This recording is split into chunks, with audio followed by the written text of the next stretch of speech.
podcast started. No!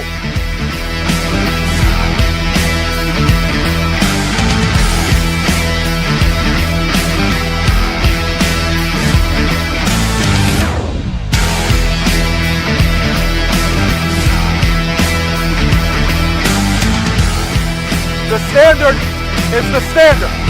We set the standard. That's right. That's right. It is Prime Time Beef Huddle. I'm your host, DJ K DuB Omaha. We are here live on Prime Time Beef Huddle, 7 p.m. Thursday nights. We greatly appreciate all you joining, especially after this long weekend that we have had after our fourth loss with the Omaha Beef, which those who have been around the Omaha Beef and have been around Ricky long enough know when things happen, reactions have to happen. Whether it's good, bad, or indifferent, you don't have to agree.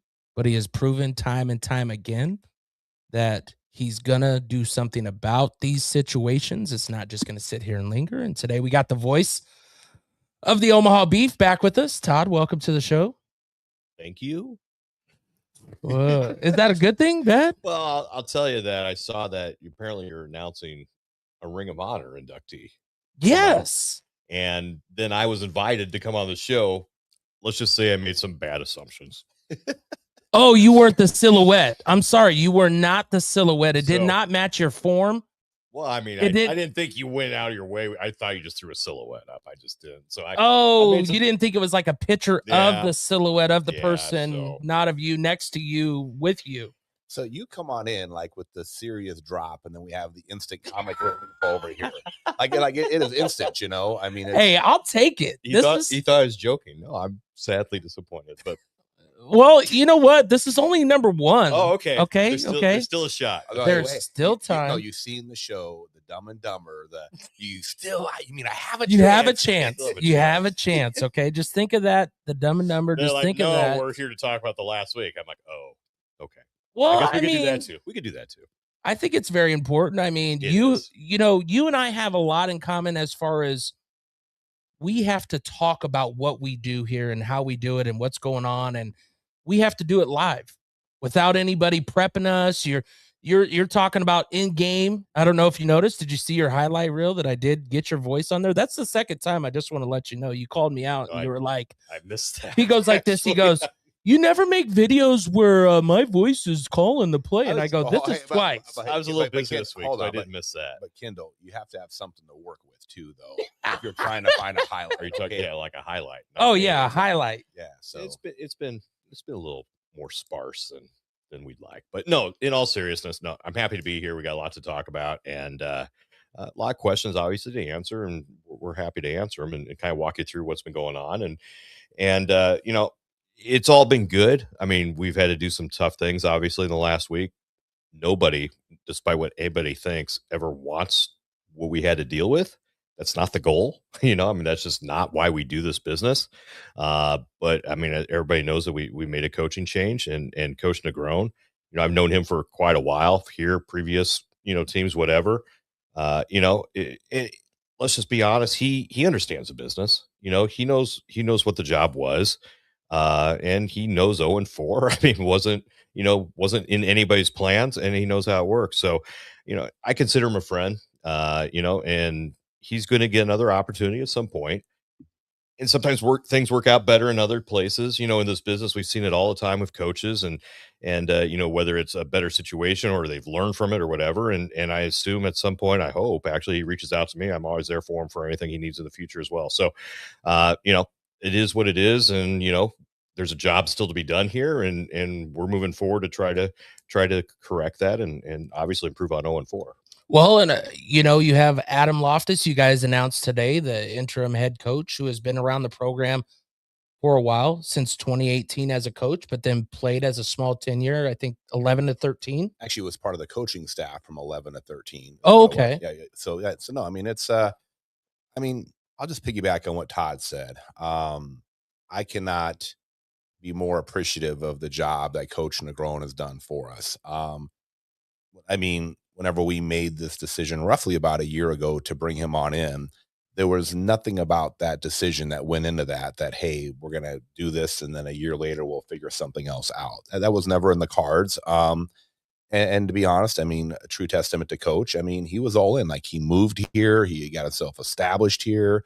Like, he was all in on what was going on, what was happening, and what was taking place. And just unfortunately, just sometimes things don't work out the way that we want them to work out. I would agree with Todd. I have no doubt in my mind that it's not a question of if, but when he gets additional opportunities. I'm sure people have been. I mean, I talked to him. I mean, I shouldn't say, I know people have been hitting him up already about if he's interested in doing this or doing that. And, he's going to probably take some time, decide what he wants to do, what's best for him. I mean, look, Coach Brandon Negrone will always be a coach of the Omaha Beef football team. I'm appreciative of the job that he has done for us, but he's always going to be a friend as well, too. It's one of those things that, sometimes the right decision is not the easy decision to make, and having, honestly, probably closer of a personal relationship that I've had with him that I've had with any other coach only made that decision even harder. But I think at the end of the day, I feel like I know that I have an obligation of what it is that needs to be done for the organization as a whole. And just, unfortunately, sometimes the unpopular decisions, the difficult choices are the ones that you have to make to progress moving forward. And that's where we're at. We're moving forward. I will say this. We've talked about, while we all knew that 0-4 was a possibility going into the bye week, because somebody's going to win and somebody's going to lose. And I always say that if you don't like the odds, don't play the game. I don't think anybody ever thought the odds would be in the situation lining up where we started off 0-4, but we are where we are. But we still have 6 games left, and we still have the ability, while it might not be exactly how we had wanted it to go, drew it up to go, planned or expected it to go, we still have the opportunity to finish the season with the ultimate same goal for us. We're not in a dynamic or a situation, even though we have lost 4 games, we're not in a situation where we're watching other people of who wins and who loses. I mean, that might be beneficial to us later on in the year, but for us, we're just focusing it on 1 week at a time, 1 game at a time. I know that with Coach Loftis and the rest of the coaching staff, they have kind of used this as an opportunity to kind of gel themselves or galvanize themselves, and the players as well, too. I know that, when I addressed the players on our meeting that we had, our private meeting that we had, they were all, hey, we're here, we're ready to do this. I'm not leaving. I'm not giving up. I'm focused on this. I'm all in. We can still do what we got to do. And for us, that's what it means to wear the orange and black. And that's what we're going to do going forward.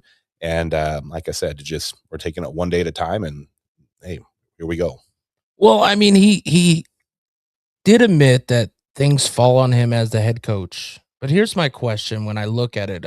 Everybody who watches the Omaha Beef knows that, especially in arena, if your quarterback and center can't be on one, no matter what your offense does, there won't be success. We obviously had the first 2 games where we didn't really have a quarterback that was QB1. We thought we did. We moved on from them because they weren't QB1, went to our running back. We get James Summers in here. Things start going good, of course. They take out our center, Reggie. Boom. There goes that. And then we're right back to a backup.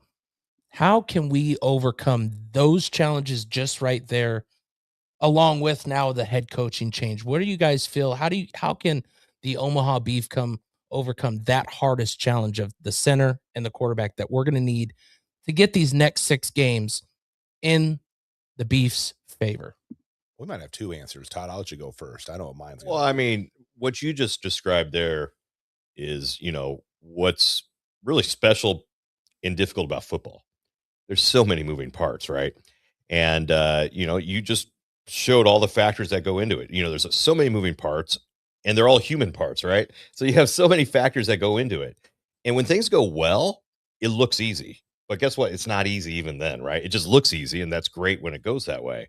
But it's a matter of figuring all those things out. And at the end of the day, the head coach does, take the brunt of it, successfully or unsuccessfully. But what I always tell, people when we run organizations is, when you lose a head coach, that's a failure on the organization. It's very visible on the head coach, but everybody failed. anybody involved with it, and people be like, oh, I don't do anything as far as getting a quarterback here or anything. But guess what? I walk around here, I see all the people that got rings on from previous seasons, they're all part of it when they win, right? Yeah. So you're all a part of it when it fails too. And everybody's got to do better because, like you said, you pointed out, 4 or 5 things there. We have to improve on all those, and we're working on those. That's what the staff and everybody's been working on during the last week. Trust us. Pointing out the problems, and I'm not saying anything against you. Find the problems isn't the issue; it's correcting them, right? So, Yeah. The problems are pretty apparent. Football's not rocket surgery. We know what we got to do there. You've been seeing in the transactions there be a lot of upgrades. I believe, and I say this, and I don't think I'm being overly optimistic, and I'm talking over Ricky a little bit here. This team's better than a week ago already. And, it's the things that you pointed out. There are some positions we need to address, but then, all that goes into the intangible that's, the culture, if you will. And of course, winning a game changes a lot of that real quick. So that's the first goal. And as Ricky said, the fortunate thing for Omaha, and we've talked to a lot of people to see if they'd be interested coming in here. Obviously there's been some changes and everything. Omaha controls their own destiny still. You go win the games, it's still going to happen. They're going to get in the playoffs. And, it's a team that knows how to win when it comes down to it. 5 straight championship games, right? That goal hasn't changed, but the goal this week, well, a week from Saturday, is to win that game, then to win the next one, make the playoffs, get as high as far as you can in there, and then win those games and see if you can be successful. So, as you said, there's a lot of pieces to it. A lot of people are addressing a lot of those pieces right now. I know we're going to talk about some of those probably, Ricky. But there's a lot of things going on behind the scenes too to help support that effort. Whether it's in the staff and in the processes. I mean, we spent the last few days looking at a lot of things on what we were doing and what can we do to get better and what can we do to help everybody that's still here achieve those goals. So that's what we've been doing. It's been a lot of work, but I mean, not saying that work wasn't done before, but we're going to continue doing that work because that's, whether we call it the standard or whatever, there is an expectation here. Everybody knows what that is, and whether we have a motto or whatever, we're here to win football games at the end of the day. Ricky, and for you? They say the definition of insanity is do the same thing over and over, expecting a different outcome. And while I don't think anybody was doing anything from an insane standpoint here, just what we were doing was not working. Now, look, I'm going to tell you, Kendall, you point out some of the things that are the obvious things. You talk about the quarterback exchange from the center with Reggie getting hurt and everything else. But I'm just telling you, I mean, there are factors and things that go into every single game that people don't even see or pick up on that have a direct result of the gameplay itself as well. And so it's not only, I can tell you, identifying the obvious parts, that's the easy part. I think anybody that's watched our games or fans in general, and I've seen the comments and everything else, they're going to talk about the offense, not the defense. Well, okay, we can talk about what the problem is, but what are you going to do about the problem? And I can sit here and tell you all the things that we're going to do, but I'm just going to just be quiet. I'm just going to sit here and watch all the stuff. Look, we went to 5 state championship games for a reason. Now, I'm going to tell you, there is some luck that is involved with that. There's luck. We went on an incredible run where we won a lot of games consecutively. There were some times where the team that we played against gave us an opportunity to come back and win the game because there were times we weren't playing at our best, And so I'm just going to say that there are things that we are working on. There's things that we are addressing, all with the expectation of getting to where we want to be at a 6th straight championship game. And look, at the end of the day, people are entitled to their opinion. And just like I'm entitled to my own and it is what it is. But my gosh, man, it is just amazing to me that just some of the people that are on your side, you think you're on your side. It's easy to be on your side when everything's going great. Winning's winning. Yeah, it is easy to be on your side. As Todd said, winning cures a lot of problems, but whenever you see it every single year, like all of a sudden now with every team that wins the Super Bowl and everything else. I mean, there's a whole lot of fans of that team now that just won the Super Bowl versus the true fans that are there. And I'll tell you, man, I mean, it's I think we've got some people that were on the bandwagon that have gotten off the bandwagon. And all I'm going to say is at the end of the year, when it's time to get back on the bandwagon, don't think for 1 second the players, myself, the staff aren't going to notice who was on, who got off, and who's trying to jump back on with us. Because look, we're going to do what we do to get us to where we've got to go. And those decisions sometimes are big ones, as we're talking about stuff with the coaching staff, and sometimes they're the small ones as well. But the one thing that we're going to not do is we're never going to just throw in the towel. We're never just going to, we're going to chalk this up as a year and start working towards next season. That does not exist in our culture, our DNA, our blood, whatever it is. We can still accomplish everything that we want to do. And I know that the football players that we have, talking to them, and even some of the new ones that we're talking about, and they are going to be here. They're on their way here as we speak. Everybody is committed to that. And I can tell you right now, I have even more admiration for our football players now than maybe in years past. Nothing against those. It's easy to be on board when everything's going your way. You know, we have a lot of players that are used to winning and doing things a certain way. And while they're mad and frustrated, they're upset about it, they're holding themselves accountable. They're holding each other accountable. They're holding myself accountable, the organization accountable, but they're not leaving. They are the ride or die guys that we have. And not only that, the players that we have recruited that we will be announcing over the next couple of days that are indeed coming here. It's easy to come to Omaha whenever you're ranked number 1 in the preseason poll, you're coming off of a championship game and everything else. It's a whole lot different whenever you have a team that's 0-4, trying to get back to where they want to go and everything else. And you still have players that want to come here. Those are the kind of freaking guys I want on this football team to be playing with the guys that we have here right now. So again, we'll take care of business next week, whenever next Saturday rolls around, and we're just going to go one game at a time, and we'll see what happens at the end of this freaking regular season. Of course, people might ask, you chose Coach Loftis.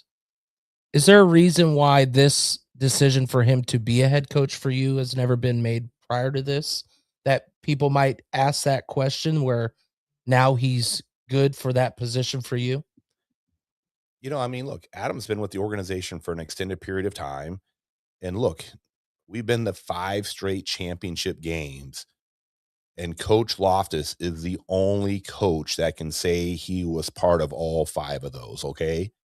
Coach Loftis is going to be the guy to say, I've been to 6 out of 6 as well. So there's a lot of things from an evolution standpoint.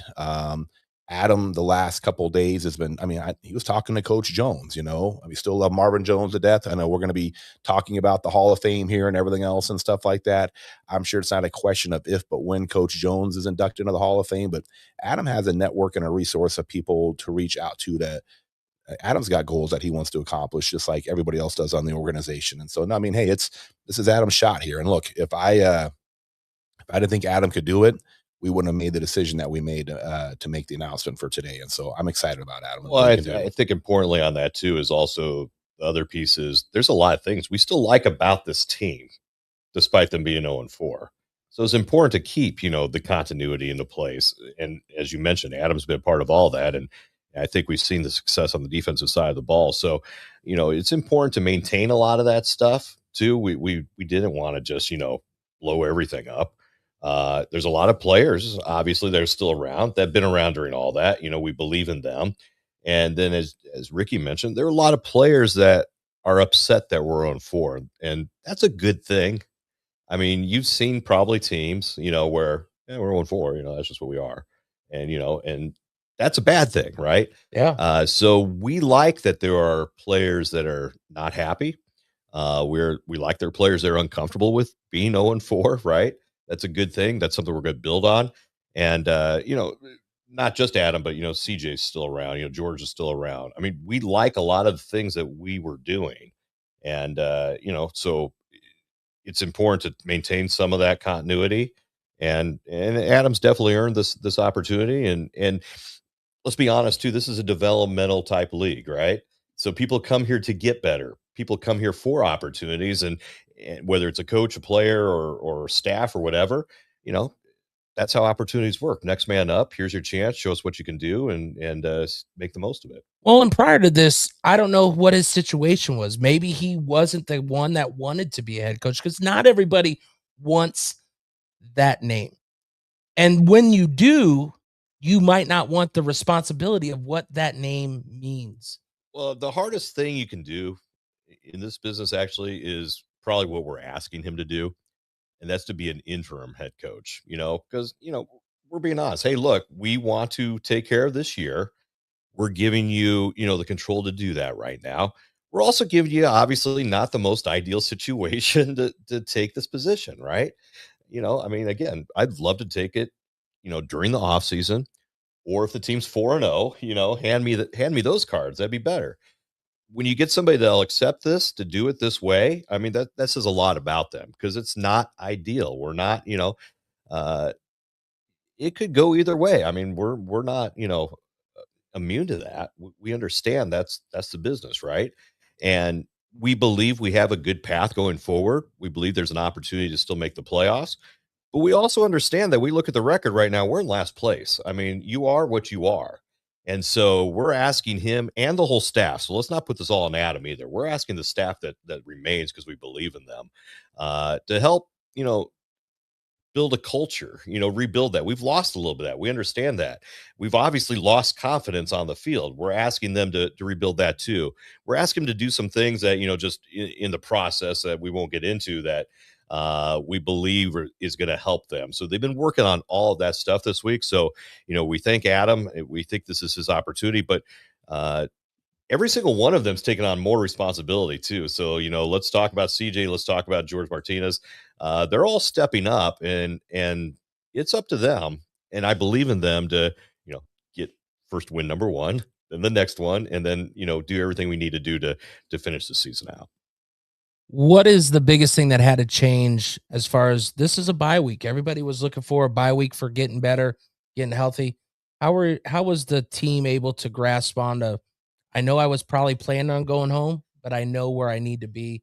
We need, obviously, some practices, get people comfortable with what's going on around them. How was that for you guys? I'll just say this. I'm going to keep some of that in-house. But I will say this, the coaching staff and the players have elected to handle things in a way that makes me very proud of them, of what they've got to do during the bye week and what it takes to get better. So I'll just leave a lot of that in-house, but we have a lot of tremendous leaders on this football team, from the coaching staff to the players, lining stuff up and doing what it is that they have to do to get ready for whenever we go into our game next weekend. Bye week into Colorado. Of course, we know how Colorado is. It's a away game as well. How does this next week look in order to get us ready for that last bit there of going on the road to a very challenging team? I mean, we've seen what they've done, but they also have had their struggles, right? It's all about, how do we control our controllables? No disrespect to Colorado or any team that Omaha's playing this week. They are, obviously, the coaches are good game plan for Colorado, but the most important thing this week is game planning Omaha. You do this at every level during the bye week anyways. You do a self scout, and obviously we're doing a deeper dive. We got to see, what are we doing good? What are we not doing good? What do we improve on? But the most important thing is for Omaha to do what Omaha needs to do a week from Saturday. We know what Colorado's going to do, for the most part. They got a lot of the same players as well. They got some great athletes out there. Newbold's out there. He scares the heck out of me every time he steps on the field. I mean, we know what Colorado has, very talented squad out there. And, these are professional football players. Let's not forget that. So they understand the task. They understand what they're going to come up against. But if Omaha doesn't do what Omaha needs to do, it don't matter what Colorado is going to do. So that's the highest priority, and really what had to be reset. And the coaches are on top of that. And obviously we're going to have some new parts in there. So it's very important for Omaha to perform at a high level, and then, make Colorado stop Omaha. Right. And then that stuff will start working itself out. That's the goal. Will it happen? You're right. It's the first week they're all together. We're going to have a lot of new parts out there. I believe in the talent that we brought in here, and the talent that remains. And again, the coaches too. So that's a challenge, right? So whoever is on the field against Omaha next week, again, we're an 0-4 team. We need to find that win. So we got to improve. We got to play our best, and then take care of it from there. Well, we'll go with a few questions before we get to our honoree coming in. One question here is, what are we going to do different with our kicker? Far left, far right, hurting us a little too. What's kind of the take there? That's been a question for the team. We obviously know Contreras has the leg. Can I talk about that? Either or. Well, I mean, go ahead, Todd. I talked with Brandon Stewart after that game. Kickers, we've talked about this before, especially if you're listening to my broadcast. I work with a lot of kickers, especially in the NFL. That was what I did a lot, working with them. It's one of those it's one of those positions. A lot of it's in your head, a lot of it's in your confidence. And I think all we saw right there is just a matter. I think he got a little bit off. We saw it in the first 3 games. I think he's 8 for 8 on extra points. He had a 37-yard field goal. He can kick. It's just a matter of putting him into a situation where he's confident. And then let's remember too, let's not put all of that on him. We've had some issues. I think there's a blocked kick in there. Some of it's line play. Dude, there was, once that starts happening and you lose your tempo, you lose your feel, the kicker's fine. He's gonna be all right. So we're not making any I know of. We're not making any changes. I mean, it would be because of performance. I mean, if he had something else going on or anything. A point in time is going to come where Chase is going to be called upon. He's going to get an opportunity. He's going to be called upon to help us win a game, and Chase is going to deliver. So we'll circle back to those comments after that point happens. But Chase kept us in some of those games early on this season. Like Todd said, unfortunately, we only focus on the actual kick aspect of what goes on and what takes place. There are a lot of moving parts. That go into successful PA attempts, successful field goal attempts. I mean, the entire special teams across the board.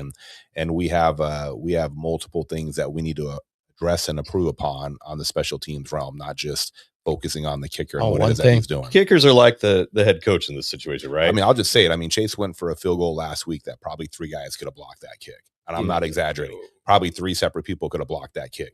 I don't care how good of a kicker you are. You're not that good where you can get the ball around 3 guys coming at you. When the kicker goes out, there's 8 players out there. Just remember that. So, there's probably 1 or 2 kicks. I'm sure he wants back. No, you have 5 guys blocking 4 guys. That's what you've got. You have 5 guys blocking 4 guys, and 3 guys could have blocked that kick.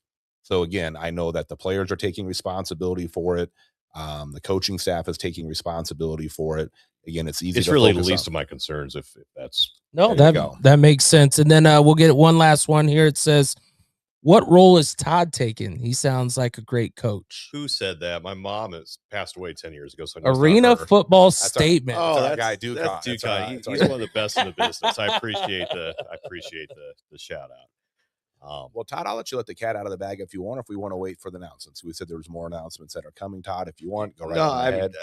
I'm here. I've always done whatever's needed for this organization. Ricky's asked me basically come oversee football ops. So, and I don't care about the titles or anything, whether you gave me the title or not, we'd still be doing the same thing. We're coming in here helping, and my role is to help the coaches however I can, give them any insight that I can. I've got some good experiences. So we've gone through all the processes. We've gone through the staff. We've gone through the players. We've gone through everything we're doing. But basically my role is to help them be successful in any way that I can. I don't call plays. I know my limitations, but I can identify players and all that and things that we're doing and be a sounding board for them. So and I'm not alone. We've brought in a couple other people too. I'll let Ricky talk about whatever he wants to, whenever he wants. I don't by any means want to act like that I'm alone in this, but there's a lot of people contributing right now and a lot of people stepping up, and anything I can do to help out, I'm here for. Well, I greatly appreciate that insight. Of course, Monday, remember, we're back at Goose's Bar and Grill for the Coaches Show, 6 p.m. Make sure to come out. Todd's, of course, the host of that with Jason Unger. Real quick, we're going to do a quick commercial, then we're going to bring in the first 2026 Hall of Fame inductee. Sorry, Todd. I know. I was that close. That silhouette was so close to you. And then so close to you. Somebody more deserving than me.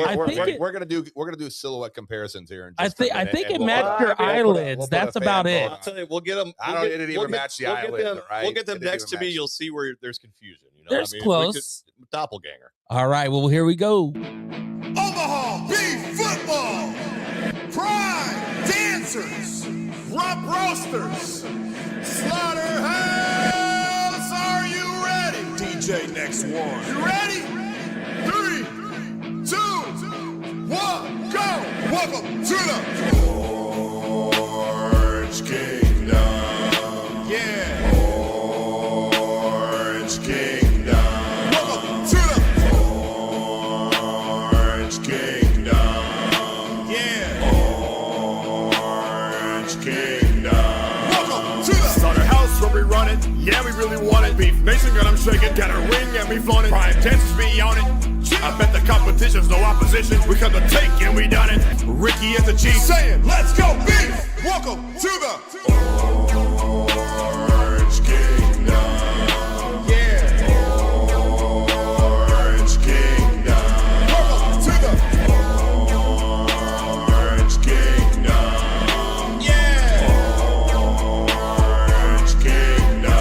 Welcome to the Slaughterhouse. Orange and black. About to win this. Defense stays on attack. You on our hit list. Spiking, blocking, and dumping, jumping out the gymnasium. You want to see the best? Meet us at the Beef Stadium. Yeah. Orange Kingdom. Welcome to the Orange Kingdom. Let's go, Beef. Orange Kingdom. Slaughterhouse. Orange Kingdom. Prime dancers.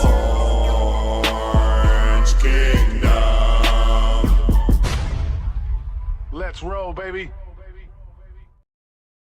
That's right. That's right. Welcome back to Time Beef Huddle. I'm your host, DJ K DuB Omaha. We appreciate you guys tuning in 7 p.m. on Thursdays, almost every week. This is episode 26. Man, we're just rolling along. 26, man. That's just wow. We just rolling through the year. We, of course, you guys all know about the big announcement, coaching change, but you know, there's a brighter side, right? There's other sides of the year where we recognize since 2023, right? That you've been doing the Hall of Fame. And we're now to our third year or fourth year of Hall of Fame inductees. And I'll let you take it away. You know, this is something that is very prideful for the organization. I greatly appreciate you for making it a point for the Omaha Beef, especially with being the longest tenured arena football team. Well, and ironically enough, Todd is on the show with us this evening. No, he's not inductee number one as he's hoping here. And I even agree with Duke on the there's a, you can pull it up here at the comment. The silhouette looked like it had hair. The silhouette does have hair, just so you know. So that eliminates Todd right off the bat. Well, I mean, does it have hair? It's more of a helmet, but whatever. Yeah, but whatever it is. But no, I mean, that's this was something that Todd had been talking to me about, urging and really kind of, I guess, really pushing, because there's just so many things that go on, but really pushing for this to happening. And so, Todd, I mean, this was one of the ideas that we've talked about over the years. And yeah, so since 2023, we've been doing it. And there are a lot of people that have made the Omaha Beef what they are today, on the field, off the field, from players, from fans to coaches. We have rump roasters, we have prime dancers in the Hall of Fame. So it's really a conglomeration of a large group of individuals and narrowing it down to people that have just made monumental contributions to who we are and what it means to wear the orange and black and be part of the Omaha Beef football team. And so, yeah, I mean, it's for our game on May 23rd, just like we've always done. It's at our Heroes Night. It's our last game of the season as it works out for us from a scheduling standpoint this year. We will be doing the 2026 Hall of Fame introduction ceremony. The first person that we're announcing this evening, of course, is without a question deserving of that, and will be in attendance as well. And an individual that has just really shaped and really led to the pinnacle of our success and helping us set the standard, the culture, the expectation, not only for the Omaha Beef, but within the state of Nebraska as well when it comes to athletics across the board. And I mean, look, I mean, this is a guy that could have gone anywhere else, but elected to come to Omaha and play for us. And the mark that he left, not only on the field, but off the football field, is exactly what it really sets the standard. I mean, we might as well put a bronze statue outside for the guy, not only for what he does on the football field, but off of it. It's just everything that I couldn't be more proud to have an individual represent who we are in this guy. Todd, what about for you? I agree with everything. And like Ricky said, I think that was one of the first things we talked about when Ricky came to Omaha was, we had so much history here and so much to celebrate. And it's something that we had talked about doing with previous owners or whatever, just for whatever reason never got around to it. But having that history and celebrating that, and this is year 27, 28 now, which again, longest running team. You need to celebrate that. The only thing I'm still trying to push all the playoff appearances. I want that somewhere in the arena too, because I want everybody to remember that stuff when they come in here, especially when they come in here and play us. But no, today's big banner, big banner, and the banner's going to get banner's going to get even bigger for playoff appearances. Yeah, and you gotta celebrate the success, and we're more than happy. I mean, a great inductee. It's not gonna be a surprise to too many people. I'll let Ricky introduce it. Here, Ken, I'll let you take this one away. This is your brother from another mother. It is my brother from another mother, and he has done more than he could for the state of Nebraska, as Ricky has said. We want to welcome the first to be announced for the 2026 Hall of Fame, Tommy Armstrong. Welcome to the show. Welcome. Congratulations. Appreciate you guys. On what you do. And look at the silhouette comparison. It's pretty cool. Hold on. Let me get this back real quick. It's an easy get back. Let's see how this silhouette looks. That doesn't look like. Well, he's in pads. That's why. Oh, can you do the muscle stretch? I mean, that's him doing that. I mean, I can see a muscle stretch. Yeah, like that's when he's flexing. I don't know, man. Did you work out this morning? I did something. Okay, all right. Well, each to their own. Tommy, total side note. Todd's flexing is when he's lifting the drink up. That's reps. Do my curls. Well, we all see that at Coach's Show. We know how it goes. Tommy, welcome to the show again. You were on the initial show, and now you're on the first of the Hall of Fame inductees. What does that mean for you? It's a blessing, man. It's an incredible feeling. Of course, I want to thank you guys for, nominating me, inducting me into the Hall of Fame. But like I say, a lot of times I get the glorification from it all. But every teammate that I've had from 2023 till, the last game that I played for Omaha goes on that as well as myself, because I couldn't be the person I was without them. Like I said before, it's just an incredible feeling, just being able to be a guy that for the fans we're able to come out and watch, support, for my teammates being able to get a chance to see me as their leader, as their quarterback, and some guys I've made, like I said before, those are lifelong friends that I've made connections with, coming in, not knowing, not too many familiar faces, but guys like Junebug, CP, TDG, guys like that, Terrence that I've known since 2023, but I've known my whole life. I talk to him every day. I've talked to Junebug every single day after every game. Ricky will tell you I text him throughout certain games like, hey, you did tell him to do this and that. Yeah, put Junebug at center. He don't like it, but he has to do it. Those are the things that, like, for me, it's just a blessing to be a part of it, blessing to be considered into this and being inducted. And like I said, it's sometimes you have to sacrifice and make things right for not just yourself, but for your team, for the community, for the fans. And those 2 years that I played, and I would say I don't regret anything as far as from the first day to the last day. Well, and Tom, we've got a little bit of a special announcement coming up with the Hall of Fame, but also too as well, we've got to give mad props to Jalen. I mean, she held down the fort. She held down the fort to give us the opportunity to, I guess, borrow you, steal some of your time and everything else. And I mean, we were so incredibly blessed not only to have you, but to have her as well, though, Tommy. I mean, she took on a lot of the burden that allowed you to be at practices and game film and road trips and everything else. There were a lot of sacrifices made by a lot of people, and I know it wouldn't have been possible without her holding down the fort at home. So we're greatly appreciative of her as well and the contributions that and the sacrifices she made to allow us to have you playing for us and with us as well, too. Yeah. I've always told you that where every year I have to make sure I check with my wife. Smart man. That's a smart man, smart man. And trust me, we're holding our breath. We're out there like getting like burning the incense and everything else, hoping she said yes. But no, she 2023, my son was just born.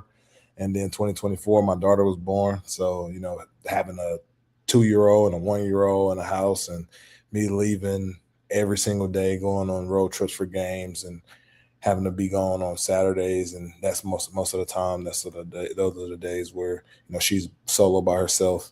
she's kind of the real MVP of both of those seasons that I won. And, it should be an asterisk with her name across it as well as mine. Absolutely, Tommy. I'm not going to disagree with you. Maybe there's something we come up with the award for as well. Probably spoiler alert or something like that. That's right. Because anybody that knows you, Tommy, when you do something, you're 100% in, and of course, obviously your wife knows that as well. And so this isn't like something you're going to like dabble or whatever. If you're going to go, you got to go the whole way, which in turn puts the burden on her even more. So again, just make sure you remind her that we're very appreciative of the work and the effort that she put in to help us do this as well with you too, buddy. Yes, sir. Yes, Tommy, sir. of course, speaking to the fans and speaking to people, everybody feels like, it's easy. Just come in and play quarterback. Just play. Anybody can come in and anybody can do it. Okay. But you and I have had multiple conversations outside of that of just when you look back at your time with the Omaha Beef and just the indoor game, you talked about how your mental and the way that you thought about the game had to change compared to when you play even at the NFL level and lower. You said how it had to change. What do you think sometimes people forget about this game when it comes to the arena and how it does have to change the way that you play? Because I think we even saw, even with Saturday, a good example with Zoe. With Brown, just the confidence, the maturity, there's stuff beyond the game that you have to prepare yourself for. Yeah. Playing a quarterback position I call it the 80-20 rule. It's 80% mental, 20% physical. If you have the 80% correct, the 20% physicality of the game take care of itself. Your off-season work, as far as training and all that, goes out of the window once you actually get into the season. It's a mental battle. Every day, like I want to say in 2023, we played Colorado 3 times. We play Sioux City twice. You playing teams maybe 2, even 3 times, including playoffs, that it's a game of chess. It's not checkers. You got to be thinking 2 steps ahead. And I remember KW, me and you were at the bar, and you were getting together. I had my Shirley Temple, and I'm sitting there watching film, and you're like, bro, there's no way you're watching film. But for me, I'm thinking like, okay, what did I do wrong? What can I do better? And the game's already over. We've already won a championship, but I'm like, what did I do wrong? That's kind of where in the mentality of quarterbacks, I've seen it now this year with Omaha, is like, I think the name behind the player or in front of the player is kind of a distraction for him, because you think that just because you're an Omaha Beef quarterback, success is always going to find you, but it's not. I think the role of being a quarterback at the Omaha Beef is like being a quarterback for the New England Patriots. It's like you're expected to win championship, you're expected to win games, but they forget the responsibility that goes along with it. They forget the game plan and the offseason training, the preparation each and every week to become the Omaha Beef winning team. Like, yeah, like you say, the standard is the standard, but in order to get to the standard, you have to follow the process. And a lot of the players, I think, I feel like from what I've watched, is they're forgetting the small things, the process of getting to that standard. Because in order to have a standard, you have to have the right process to get to that point. But I think a lot of cats are thinking that just because I'm a part of this team, I'm automatically going to win games. And I've watched every game. And I'm a fan from afar. I try not to dip too far into certain things, but when you hold a team to 26 points, you're supposed to win the game. Offensively, my motto was, if we don't score 50 points, we deserve to lose the game. But if you hold them to 26 points, 30 points, you should win the game. You should only get stopped maybe once in the first half, once in the second half. Other than that, if you have 8 possessions, you should score on 6 of them. That's 48 points. Like, if you're going for 2 or kicking field goals, that's at least 50 points if you're thinking about certain things and aspects of the game. Like, if you get 10 possessions and you score on, say, 8 of them, you're at least scoring 50 points. Like, it's just that is the standard as an offense of the Omaha Beef, because that's been the standard since 2023, which was every day I told my defense, CP, TDG, TJ, all those guys, Rock, Jay Sean, if you guys can get 3 stops, we'll win. Same thing I told them versus Colorado last game of the season when we played. well, my last game in Omaha, I said, just give me one stop. They can't stop our offense. But from what I've seen for the last, 4 weeks, 4.5 weeks, the biggest thing is you'll never win a game if you can't score. If defense is out there more than the offense, then it's a problem. The biggest thing I've learned from it, the biggest thing that I've took on as being a quarterback is a lot of it is the quarterback center, as far as quarterback center exchange, but also being on the same page as far as when people are looking at a struggling offense, the number one person they're looking at is the quarterback, and they're looking at 4 or 5 different faces every week so far. Like it's just tough.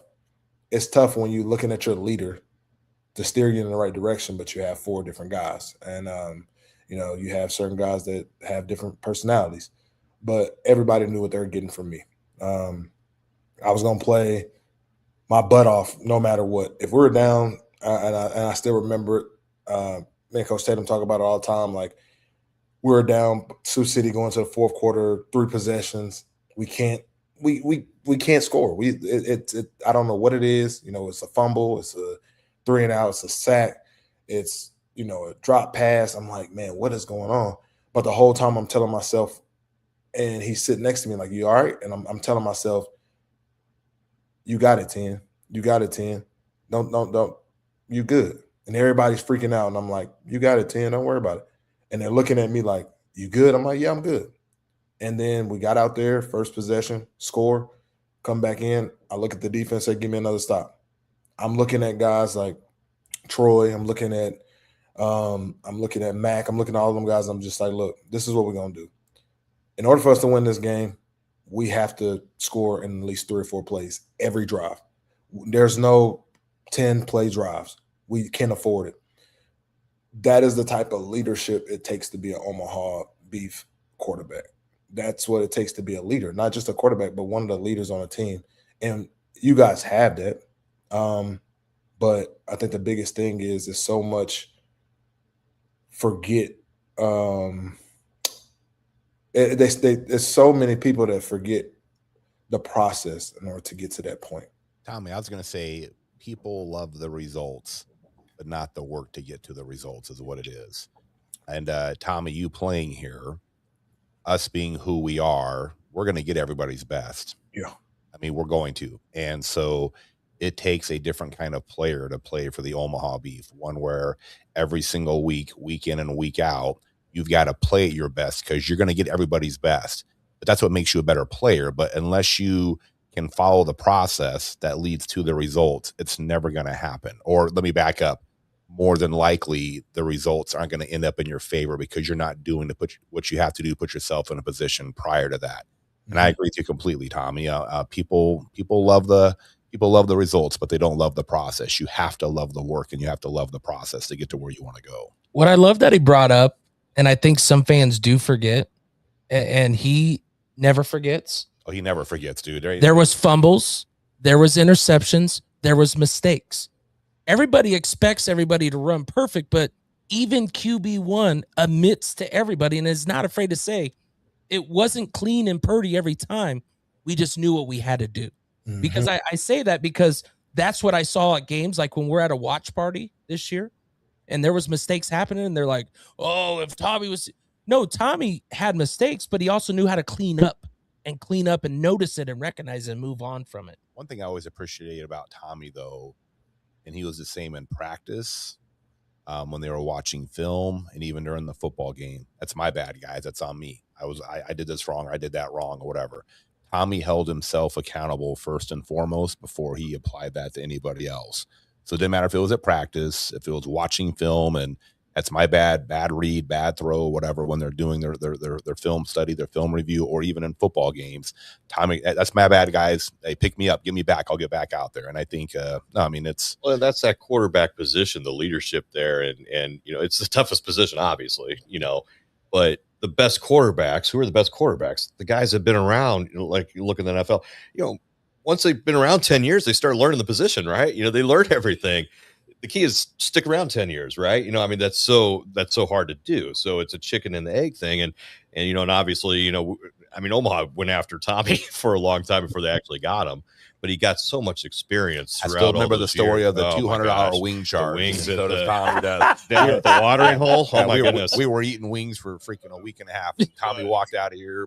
But anyway, you know, so. is all that experience that you know, I mean, you did your IFL stints too, and obviously you're a better quarterback, you know, here that was because of your time there, right? Yeah. You learned so much throughout the time, and that's why I was going to kind of ask you. Obviously, you made it look easy during your time here. It's not easy, but it was all that work that went into it, and all that experience you had, and all that insight. Talk about though, did it? I mean, obviously it wasn't easier, but you had a lot more confidence and experience when you came to Omaha, right? Yeah, I had a lot. You know, my first year was with Grand Island. I won Rookie of the Year that year, and then COVID happened, and then I had another year with Sioux Falls, which I met Lorenzo, competed against him there.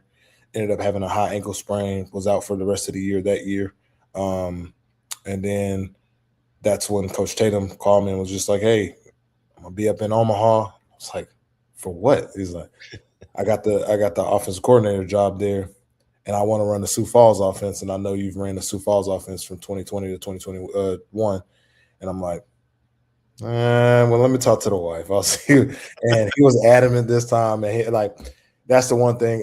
Coach Tatum and I played in Grand Island, and he was my receiver. He was a veteran guy. I learned a lot from him. Didn't like how he played a lot. Sometimes he would catch the ball, be wide open, just fall to the ground. But every time he would look at me and say, "It's not about the yards, it's about longevity, man. I'm trying to stay in the league as long as I can."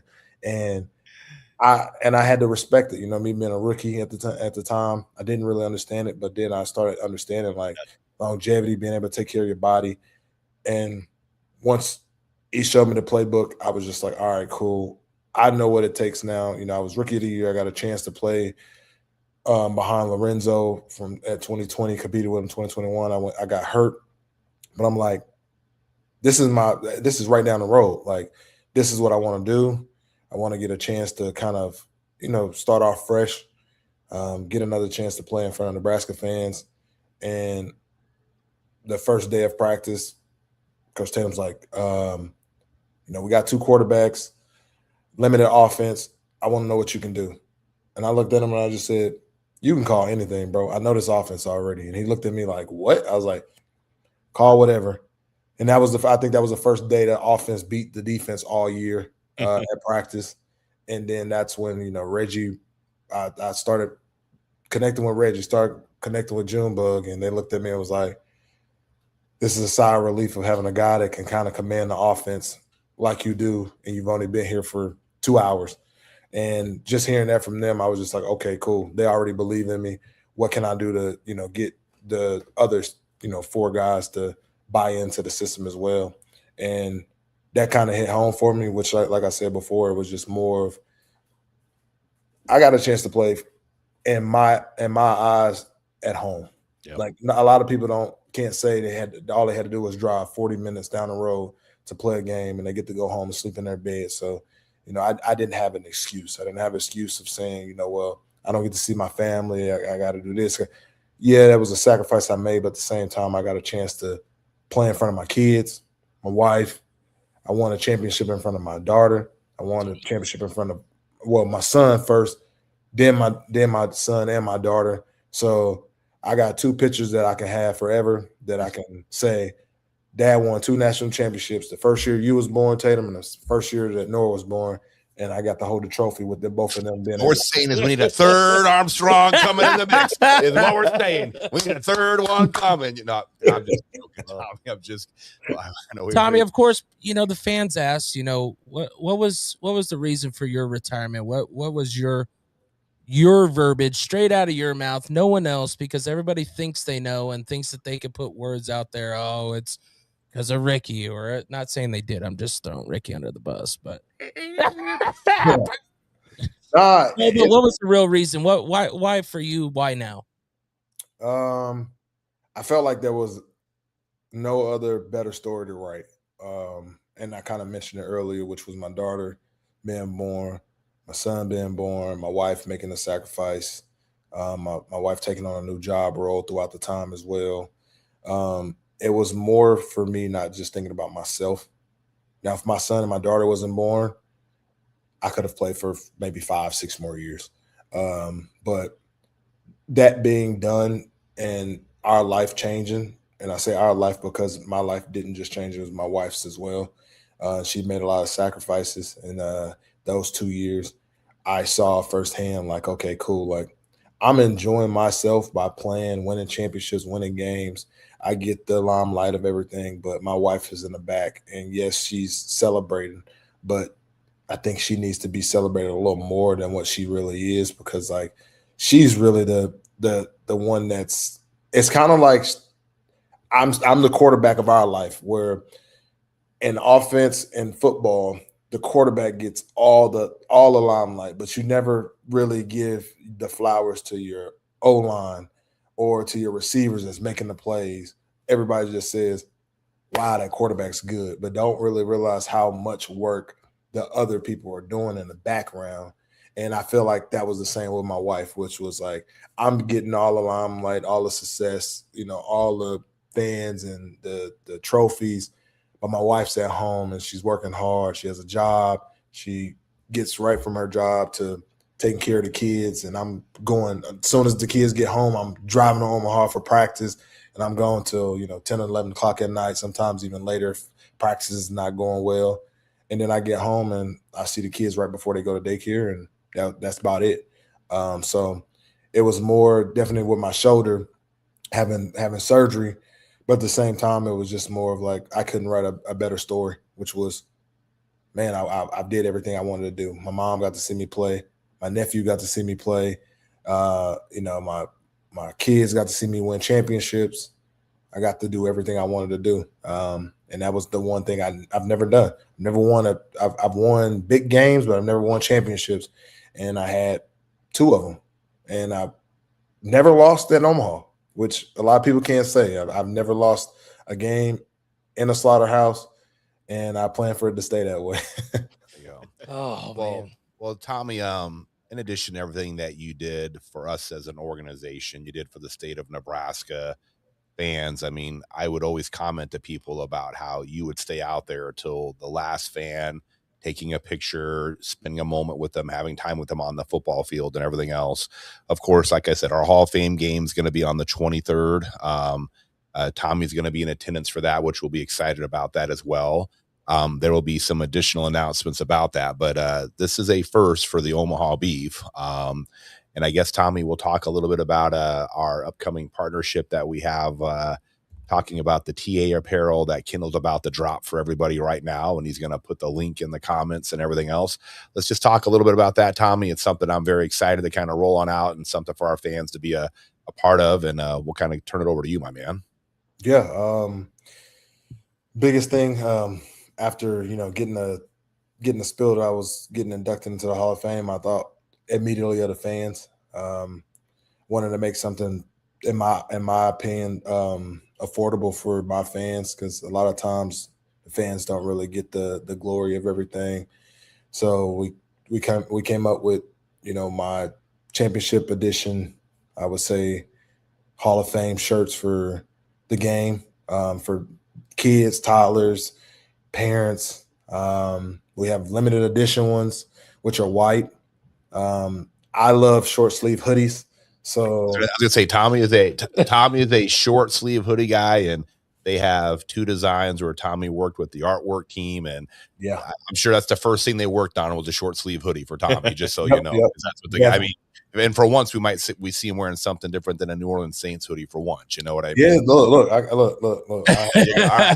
Well, and we also have the QR code there if you're watching on your YouTube or whatever, or on your computer or on your TV. That QR code in the top left, the link in there. Yep. and the link on all of the social media has it there. We want to thank Hurrdat Sports for putting this together for him. You know what I like about this is he knows that one of his their football brothers, Kenny Bell, got his own Hall of Fame for the Huskers edition, and now he's got his own Hall of Fame set here with Hurrdat Sports. So it's awesome to see both of them have their own set representing themselves. And Tommy said for you guys to reach out. It's on all the social medias. It's in all the comments. Make sure to. And we'll be posting the links on the website as well for people here right after the show and stuff like that as well. But there's going to be some more great opportunities coming up. I mean, this is we've had the Hall of Fame for a number of years now, but I think this for us is a very unique celebration of an individual, of a family, that because again, there were some people holding it down at the house like Tommy talked about and everything else that not only left his mark on the city of Omaha and the Omaha Beef football team, but really the state of Nebraska. And even outside of that, I mean, I remember, Tom, whenever you played for us, there were numerous occasions. I remember we went to Dodge City. Yeah. You might even remember this. And one of the owners came in. There's a diehard Nebraska family here, and they're just, could you, by any chance, you think you could talk to Tommy, just maybe to give him the going over and just say hi? Tommy will go talk to him. Absolutely. I mean, like, they're hey, Tommy, sure, where they at? Let's go. And he was down there in the end zone. They wore Nebraska stuff they were the home team and they were wearing Nebraska stuff, cheering them on. So Tommy's left a mark. I'm just telling you, I mean, I'm not saying this because of Tommy on the show and everything else, but we always talk about the standard is the standard. Tommy sets the standard, sets the mold, breaks the mold, whatever you want to call it, on how you carry yourself on the football field, off the football field. And I just have to say this, I think if a lot of athletes carried their way in which Tommy did, this world would be a whole lot better place. He said it. I'm not going to lie. I love that I'm sitting there mixing as the DJ for the after party across the way at, and Winchester's, and he's sitting there in front of me. I'm going, what the heck is this? I mean, all the jams are going. All of his teammates are like just having fun. And I go, is that dude got a Sprite and some cherry mix in that? My wife goes, what are you drinking? You need a shot or something? He's like, just a Shirley Temple. She goes, Shirley Temple, please. I said, all right. Okay. And he's also got his phone, and he never left that phone. And this is, like he said, after a win, it's a mentality. It's just something you can't impersonate. You can't fake it. You either want it that bad or you just want to be having the name on your shirt. It's your choice, and it's not easy.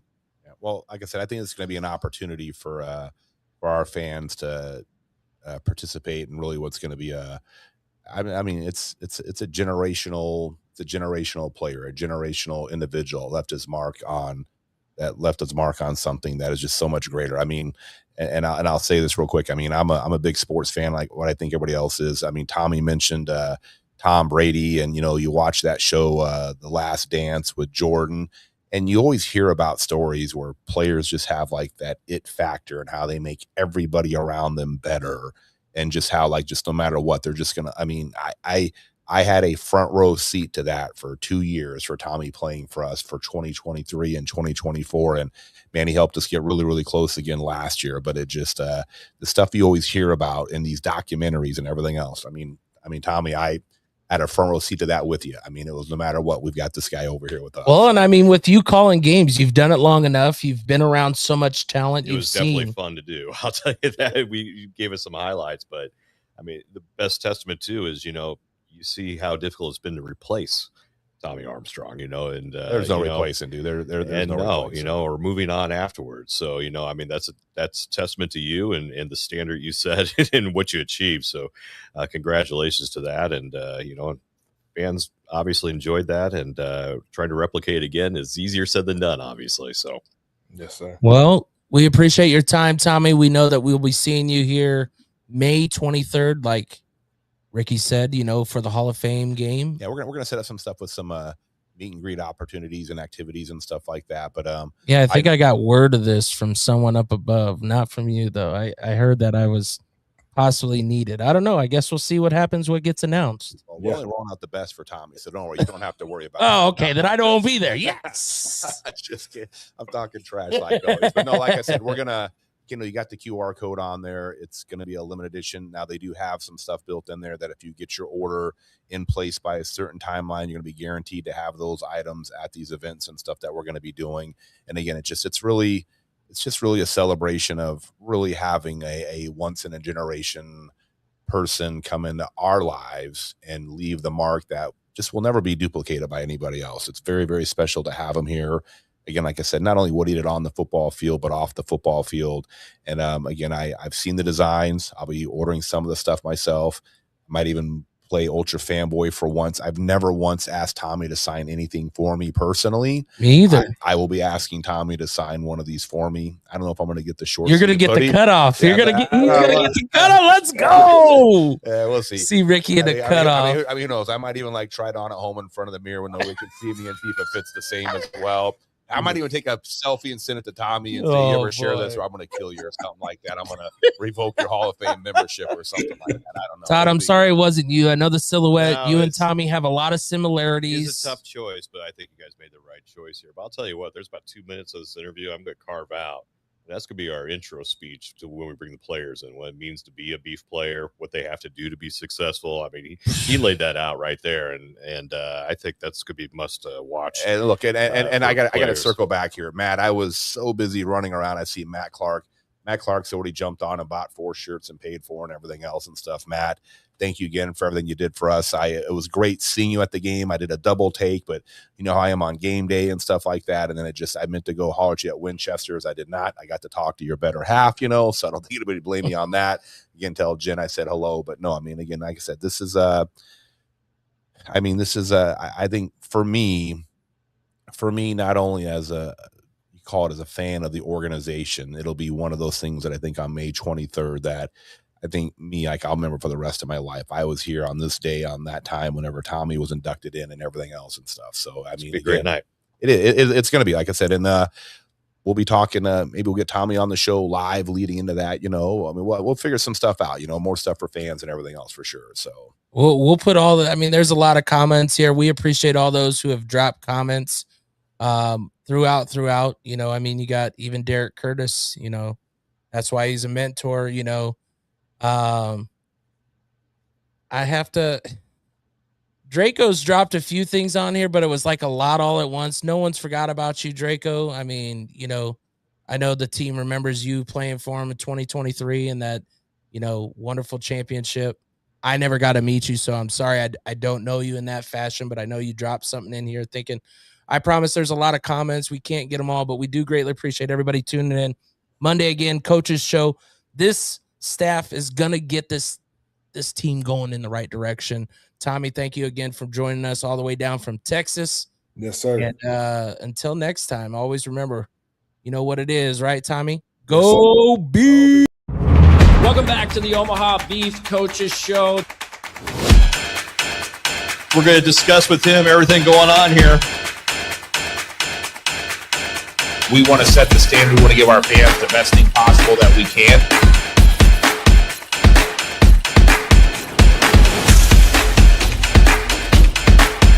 God took me from the Carolina Cobras to the New York Yankees in about 2 days.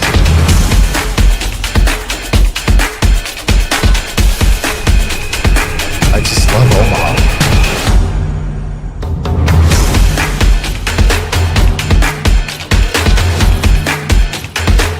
We're going to be here every Monday night, 6 o'clock, Goose's Downtown Pavilion.